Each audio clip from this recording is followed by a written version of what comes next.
ક્ષત્રિય મહિલા અગ્રણી પદ્મિની બાવાળા કે જે ફરી એક વખત આવી ગયા છે વિવાદમાં. ગોંડલમાં પદ્મિની બાના પુત્ર સહિત 5ની સામે હની ટ્રેપમાં ફસાવાની ફરિયાદ નોંધાઈ છે.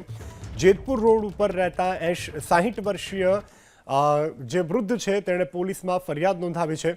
તેજલ છૈયા નામની યુવતીને પ્રેમજાળમાં ફસાવી અને રૂપિયા માંગ્યા હોવાનો આરોપ છે.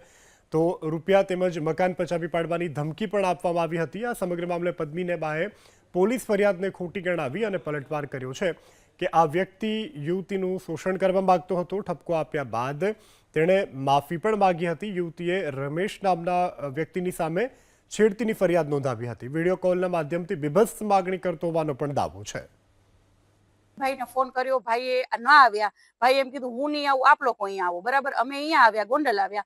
તો ભાઈ એવું કીધું કે આપણે આપણા ઘરે બેસીને વાત કરીએ. મેં કીધું ઓકે, કઈ વાંધો નહીં. ભાઈને અમે બધું દેખાડ્યું. મેં કીધું ભાઈ આ શું છે, તમે શું જોવો છો, મારે જોવડાવવું છે. અને અમારું એક પેલો તો એવું જ હતું કે એ ભાઈને અમારે ખુલ્લા પાડવા હતા કે કોઈ પણ જોવડાવવા જાય અને આવા બેનો દીકરીઓને ખોટા સકંજામાં લઈ અને શોષણ ન કરે.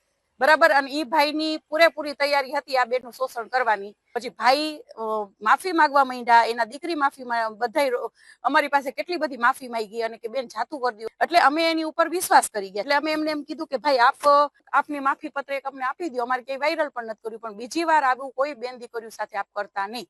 બસ આટલી જ વાત હતી. એમાં એટલું બધું ચગાવ્યું. મારા ભેગા ખાલી 2-3 દીકરા વાવ્યા હતા.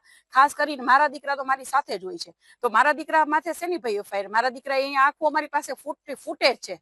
બરાબર છે, અમે ત્યાં હતા, અમે બેઠા હતા, અમે નથી કોઈ મારકૂટ કરી, અમે નથી કોઈ જાતની કોઈ એવિડન્સ નથી કે અમારી માથે જે ફરિયાદ થઈ છે એ ફરિયાદ થઈ શકે. તો આ ક્યાંનો ન્યાય?